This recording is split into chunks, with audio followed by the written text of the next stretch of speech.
Today, we will begin the 7th episode from Surah Al-Imran. Verse 61 says, "So whoever argues with you about it after knowledge has come to you, then say, Come, let us call our sons and your sons, our women and your women, ourselves and yourselves. Then let us pray earnestly and invoke the curse of Allah upon the liars." So, what does this actually mean here? It means that Allah is telling the Prophet, whoever argues with you, whoever claims that Jesus is God, say to him, Come, let us do something, let us pray earnestly to Allah, and ask him to send his curse upon whoever of us is lying. I, as Muhammad, and those with me, say that Jesus is a servant of Allah and his messenger. Whoever says otherwise, you say that Jesus is God. So, let us sit together and pray earnestly to Allah to send his curse upon whoever among us is lying. All right, very good. So, what happened then? What happened was a discussion between the Prophet on one side and the Christians on the other.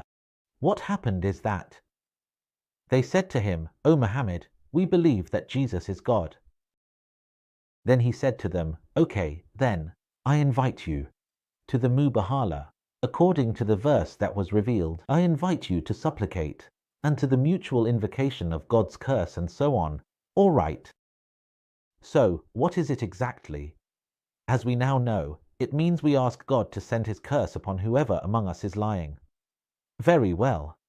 So they said to him, All right, we want some time to consult among ourselves about this, to see whether we will go through with it or not. What exactly is the matter? Anyway, they took their leader with them and left, saying to him, We'll get back to you tomorrow. Anyway, sir, they came to the Prophet the next day. So, who was with him? He had with him Hassan, Husain, Fatima, and Ali ibn Abi Talib, his grandchildren. He said to them, looking at the children, who were still young at the time, he told them, If only I had boasted. Meaning, if we were to perform the mutual cursing or invocation with those Christians, and I prayed to God to send his curse upon whichever of us is lying, would you agree to that? Secure it. Meaning, would you say Ameen to that? They replied, All right, we will do that. Okay. So when the Christians arrived with their leader, the head of the Christians looked at the faces of Hassan, Husain, Fatima, and Ali, and said to his people, O group of Christians, I see faces before me that, if they were to pray to God to move a mountain, he would move it. Do not invoke a curse. Do not curse the Prophet, for Muhammad is a prophet. And if you do curse, God will send his curse down upon you. None of you are doing anything for me. Your fate with your religion will be sealed, so do not play games. They said to him, So, Muhammad, what should we do then? We have decided, based on the advice of our leader, not to challenge you. Leave us be, and let us keep our religion, and you go your way and keep to your religion. He said to them, No. In that case, I will pray to God to send his curse upon you. So, at that point, they said to him, All right, we will pay you the jizya, and remain on our religion, and, mind you, we will give you 2,000 garments. I don't know. Of course, these garments were basically a form of currency at the time, or silver coins, or gold, or whatever it was. So he said to them, All right, that's perfectly fine. They said to him, We'll give you 1,000 garments in Safar, and 1,000 garments in Rajab. He replied, That's spot on. Excellent. So, the things I'm saying now, who actually said them? And where are they mentioned? Just so it doesn't seem like I'm making this up, you know. These words are actually mentioned by Al-Baghawi and Al-Qurtubi. They said to him, We'll pay you, and you leave us alone. You don't interfere with us. You don't attack us. You don't ask us about our religion, and we won't ask you about yours, and we stay as we are. He told them, Absolutely fine. No problem at all. The important thing is that you pay. That's all. So, basically, he agreed to that, agreed to the jizya, and told them, No problem at all. So, you see, you don't have any issue as long as you pay. Very good. Now, at this point, I actually have a question. After I've told you the source, and I've said the source is al-Baghawi and al-Qurtubi for the second time. All right. My question here is, was the jizya imposed so that the Prophet would not harm the Christians in this world, or so that they would not be punished and tortured in the hereafter? I mean, who was it for? Was it for God or for his messenger? Was this jizya so that he would leave them alone in this world, or so that they would be shown mercy in the hereafter? Was it so that the Prophet would spare them in this world, or so that God would have mercy on them in the hereafter? I don't know. Or maybe it was for both reasons. I mean, was it so that the Prophet would leave them alone to worship Jesus as they wished, and God would spare them from punishment? Or was it just so they could save themselves from Muhammad, while their punishment in the hereafter would remain as it is according to their reckoning? In any case, I really don't know.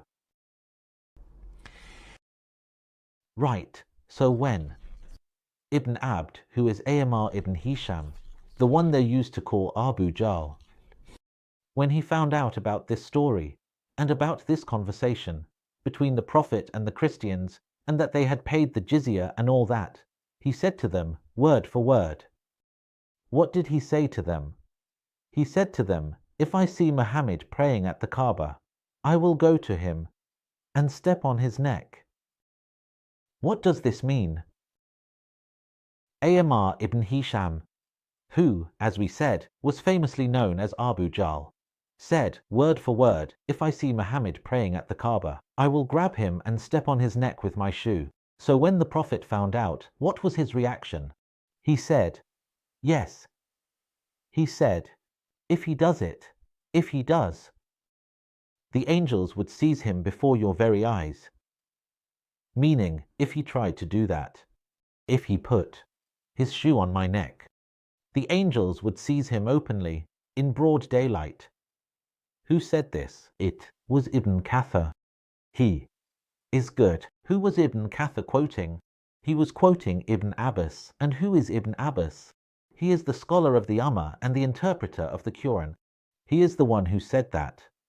So, where is the section? In Ibn Kathir's explanation of verse 61, which we referenced, in line 28. Just so that everything is clear. That was the Prophet's reaction. Now, come and read the Prophet's reaction yourself. I mean, if someone today, even after 1,400 years, made just a small mistake against the Prophet, just see what the Prophet's reaction was and what Muslims' reaction is today. Compare. Just compare. Compare the Prophet's reaction to his uncle Abu Talib's rejection of his message and his death as a disbeliever without uttering the two testimonies of faith, with the reaction of Muslims today to anyone who leaves Islam or says they are an atheist, like the young people we hear about these days. And all these things, just look at what the reaction is. And anyway, that's not our topic right now. We'll talk about it later. 62. Indeed, this is the true account. And there is no God but Allah. And Allah is truly the Almighty, the Wise. In truth, Allah is telling the Prophet, O Muhammad, the story I am telling you, that Jesus is my word, a spirit, from me, my servant, and my messenger. This is the story, right? This is what's correct. This is the truth. The story I am telling you now. This is the truth. Who is saying this? Al-Tabari. That's right. In fact, it seems to me that someone else is speaking about Allah in the verse, not Allah himself, because it says there is no God, whereas he could have said, there is no God but me. There is no God but me. Worried. When Allah wants to emphasize something, he says, as we've mentioned before, there is no God but me, so worship me. There is no God but me, so fear me. Indeed, I am Allah. There is no God but me. You see. But here, someone is speaking about Allah, saying, and indeed, Allah, He is the Mighty, the Wise. 63. So if they turn away, then Allah knows well the corruptors.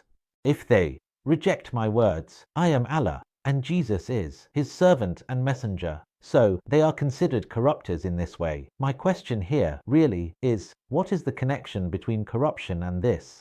I would understand if it said something like, so if they turn away, then Allah knows well the disbelievers, because they have disbelieved this way. They disbelieved in Allah and believed in Jesus as a god, or associated another god with Allah. But what is the connection to corruption here? I honestly don't understand this part. 64. Say, O people of the book, come to a word that is equitable between us and you, that we worship none but Allah, and that we associate nothing with him, and that none of us takes others as lords besides Allah. But if they turn away, then say, bear witness that we are Muslims. All right, so this verse that I've just read was actually part of a message the Prophet sent to Heraclius, the Emperor of the Romans, telling him, accept Islam and you will be safe. And he included this verse in the letter. Whether he wrote it himself or someone else wrote it for him, that's another story. But he did send a letter containing this verse to Heraclius, the Emperor of the Romans. Very good. Excellent. So, what happened? What happened is that the verse, word for word, as the Prophet Muhammad wrote it, was revealed again. For the third time, after he had sent it to the Emperor of the Romans. It was revealed after he sent it. It was revealed by God as Quran. That's clear enough. Then, who is saying this? The one who says that the exact text of the verse in the letter the Prophet sent to Heraclius, the Emperor of the Romans, was revealed word for word in the Quran as one of its verses. Who says that? It's al-Qurtubi who says that. All right, fine. Also, Ibn Kathir, that's another source saying that a copy of the Prophet's letter to Heraclius, the Emperor of the Romans, was revealed, word for word, as a verse in the Quran. So now we have two, al-Qurtubi and Ibn Kathir. All right, fair enough. Actually, it's not just the Prophet, there's more to it. There's spoken words, not written. The Prophet, by God, wrote a letter and it was revealed in the Quran as a verse about Umar ibn al-Khattab. Umar ibn al-Khattab said things that were revealed word for word in the Quran. More than 20 verses, in fact. I'll mention some of them to you. And they were said in, well, different circumstances and events. I mean, I can't tell you the context or reason for the revelation of every verse. That Umar said, that's something you'll have to look up yourself. That's your own effort. But what I want to emphasize to you is that these verses I'm about to mention were first said by Umar, and then God revealed them as Quran. So, who said the verses first? Umar. And who revealed them as Quran afterwards? God. It's clear, isn't it? And I'll give you the source. Don't rush, I'll tell you. Who said that Umar spoke these verses before God revealed them in the Quran? I'll tell you, but first read the verses themselves. That's it. Here it says, O Prophet, tell your wives, your daughters, and the women of the believers to draw their cloaks closely around themselves. That is more suitable so that they may be recognized and not harmed. Al-Ahzab, verse 49. Here, it is not for a prophet to have captives until he has thoroughly subdued the land. Al-Anfal, verse 67. And never pray over any of them who dies, ever. At Tawbah, verse 34. And take the standing place of Abraham as a place of prayer. Al-Baqarah, verse 125. And we discussed this and brought a video about it from one of the Salafi sheikhs. If you think perhaps his Lord will replace you with wives better than you, there are 5 prohibitions. And indeed, we created man from an extract of clay. Al-Mu'minin, verse 12. So blessed be Allah, the best of creators. Al-Mu'minin, verse 14. And they ask you about wine. In Al-Baqarah, verse 219. All right, O you who believe, do not approach prayer while you are intoxicated. An-Nisa, verse 23. It is the same for them whether you ask forgiveness for them. Al-Munafiqun, verse 6. Just as your Lord brought you out with the truth. Here, Al-Anfal, verse 5. Say, whoever is an enemy to Allah and his angels and his messengers and Gabriel and Michael, then indeed Allah is an enemy to the disbelievers. Here, Al-Baqarah, verse 97. You may join your wives on fasting nights. Al-Baqarah, verse 187. When Umar made a mistake with his wife, if you remember, here, he said to him, I'm in trouble, find me a solution. This verse was then revealed, all right. A multitude from the former generations and a few from the later ones. Al-Waqiyah, verse 99, 40. These things were said by Umar ibn al-Khattab on different occasions, for different reasons, in different places and times, with the Prophet. So they would say it. All right, they would say it in front of the Prophet, and then they would part ways. Everyone went home until they met again. The Prophet would say to him, O Umar, Allah has revealed the words you said to me yesterday, or the words you said to me a week ago. He revealed it as Quran today. Gabriel came down and told him the exact words. Now, who is saying this, so that I'm not just making things up about people, history, or academic research? Those who say this, you can refer to the History of the Caliphs by Jalal al-Din al-Suyuti, and you can also refer to Ibn Kathir. And you can refer to Ibn Umar, those three. And there are others as well, if you want me to bring it to you. All right then. So, the History of the Caliphs by Jalal al-Din al-Suyuti and Ibn Kathir. Those two are enough. Really. Now, the truth is, the last part of the verse we're reciting in our prayer says, but if they turn away, then say, bear witness that we are Muslims. Honestly, this point really caught my attention. Who is supposed to say, bear witness that we are Muslims? The Muslims themselves. They are to say this to the Christians.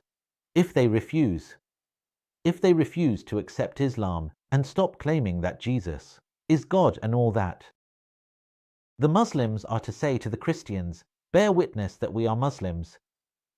How is it that you, as a believer, who professes the oneness of God, and bears witness that there is no God but Allah and that Muhammad is his messenger? Ask a Christian who associates others with God, who considers Jesus as a God alongside him, to bear witness that you are a Muslim? I don't understand this. Verse 157 says, O people of the book, why do you argue about Abraham when the Torah and the Gospel were not revealed until after him? Do you not understand? Very good. What is the reason for the revelation? The reason for the revelation of this verse is that the Jews and Christians gathered with the Prophet Muhammad, and each group argued their case. That is, the rabbis. The Jewish rabbis said that Abraham was a Jew. The Christians said that Abraham was a Christian, so the verse was revealed. In response to them, there they were, sitting with him, arguing. God heard and said to them, No, O people of the book, why do you argue? Why do you dispute about Abraham?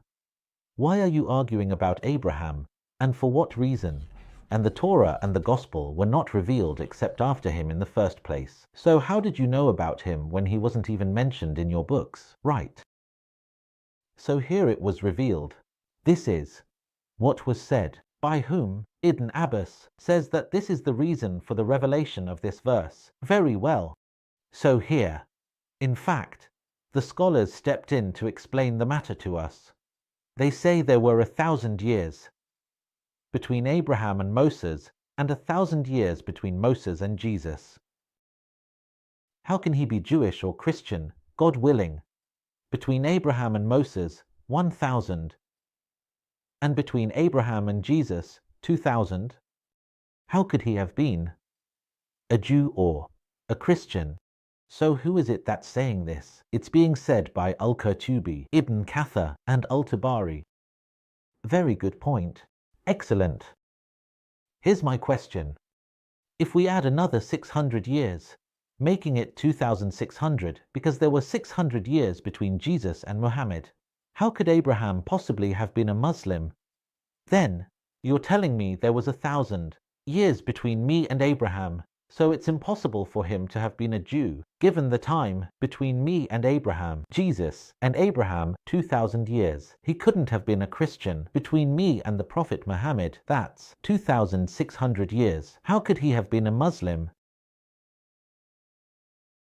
You have to answer that. I mean, use your brain a bit, because it just doesn't make sense. No, you're not paying attention. Read the next part. Right, we'll read. We'll read and discuss. I want to comment specifically on this part, which is about proving a point using the text itself. This has nothing to do with proper academic research. If you want to prove something, you should do so using external evidence, manuscripts, archaeological finds, documents, things like that. You know? Even using reason and logic, for goodness sake. Let's say 6 to 6. Here you are, arguing. Here you are. Now you're arguing about things you actually know about, like Moses and Jesus. All right, so why do you argue about things you have no knowledge of, when God knows and you do not? You argue about Jesus and Moses, matters that are clear, and your own scriptures mention them. But then you argue about Abraham, even though there isn't a single word about him in your books. This is what Al-Baghawi and Ibn Kathir say in their interpretation or explanation of this verse. 6 to 7. Abraham was neither a Jew nor a Christian, but he was a monotheist, a Muslim, and he was not one of the polytheists. Who is the Hanif? Who are the Hanifa? Just so things are clear. So, who exactly were they? A Hanif is someone who believes in the oneness of God, performs pilgrimage, offers sacrifices, is circumcised, and faces the Qibla. That's what a Hanif is. The Hanif person, or the group known as the Hanafa, used to do these things. And who said this? Then, it was Al-Baghawi and Al-Qurtubi who said that this is the definition of a Hanif. Exactly.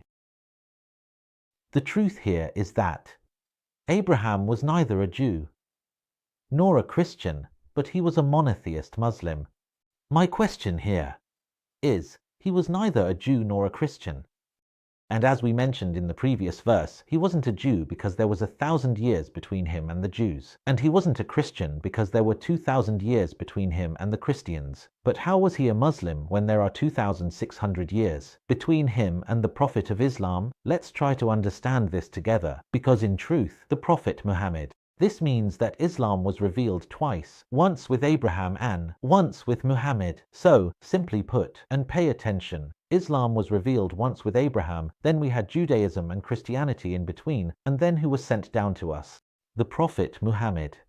So, at the very least, people would have had some idea about this Islam when the Prophet Muhammad was sent with his message, when he was appointed as a prophet. People were worshipping idols. As we mentioned before in the previous video.